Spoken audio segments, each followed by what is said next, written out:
Hey guys, welcome to the Liberal Hive Mind, a channel solely focused on exposing the abundant hypocrisy of the left. I love it when this happens. Just yesterday, at least yesterday in respect to when I'm recording this video, not exactly sure how I'm going to release them just yet, but still, just yesterday I was talking about how Joe Biden's problems are deeper than a lot of people understand. And probably his biggest problem doesn't exist on the other political side, but rather on his own side. I was talking about how Democrats are rejecting him at an incredible rate. Now, Democrats have tried to appease the radical far left and has put them in this very precarious position that seems to be backfiring spectacularly, but I didn't have the perfect concrete example. It was more speculative and based on data and a little H3 podcast clip that I was playing. But then the next day, or actually it was just a couple hours after I recorded the video, Alexandria Ocasio-Cortez shows up on CNN and is asked a very simple question: will she support President Joe Biden for a second term in office? And well, her non-answer says it all.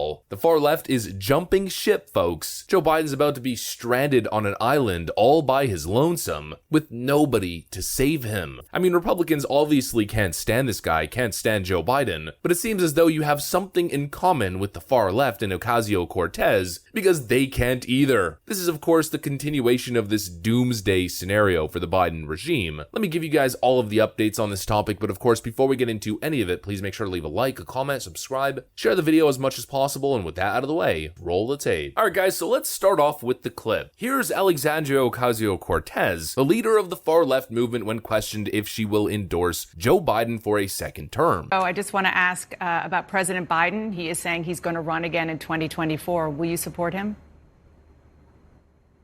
You know, if the president chooses to run again in 2024, I mean, first of all, I'm focused on winning this majority right now and preserving a majority this year in 2022. So we'll cross that bridge when we get to it. But I think if the president has a vision, then that's something certainly we're all willing to entertain and examine when the time comes. That's not a yes. Yeah, you know, I think we should endorse when we get to it. But I believe that the president has been doing a very good job so far. And, you know, should he run again, I think that I think we'll take a look at it.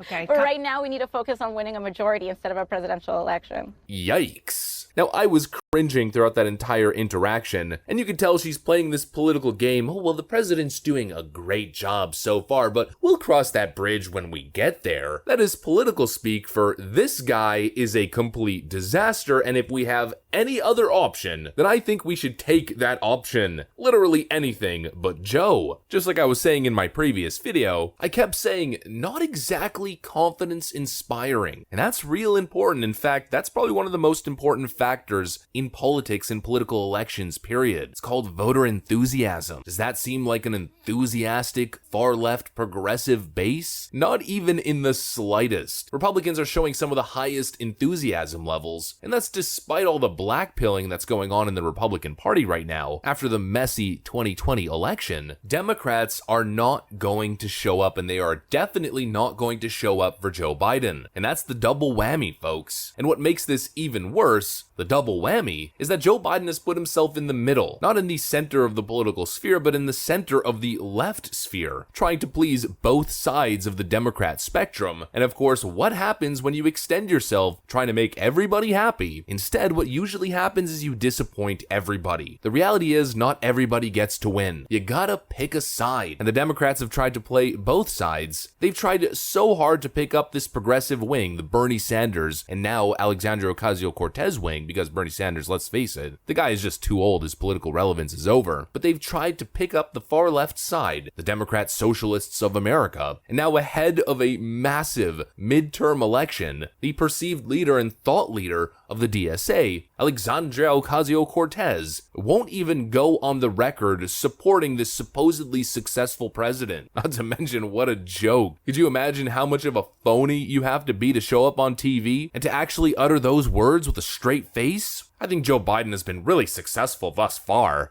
Based on what metric, you absolute fool? These Democrats are in for a rude awakening from their own base. Ted Cruz had some thoughts which I think mirrored my commentary. Ted Cruz predicts that Democrats will lose scores of traditional liberals in midterms. Senator Ted Cruz made some notable predictions about what he believes will happen to the opposition party during the November midterms. In an interview with co-host Michael Knowles on The Verdict podcast, Cruz said that he believes Democrats will suffer a political blowout in the midterms because their policies are literally chasing away their own voters, most notably Tesla and SpaceX founder and CEO Elon Musk. The Democrats who are in power seem to be completely misreading the situation. They got a lot of blunders, but as I can see it, 3 really big prominent blunders they're making right now on the economic front. Not only have they made a lot of poor economic decisions that have hurt the country and certainly their political position, but they're not backing away from them. They're doubling down when it comes to energy. They're doubling down when it comes to so many aspects of the economy on the cultural, social issues. They're defending drag queens jiggling for kids, actual little tiny children in bars, 21 plus in Texas of all places. They're defending it. You know, Michael, it reminds me of, do you remember those videos that would come out every spring break, Girls Gone Wild, and it would have a lot of college women going wild? It reminds me of much of the same thing. This is liberals gone wild. This is AOC and Elizabeth Warren, thank God,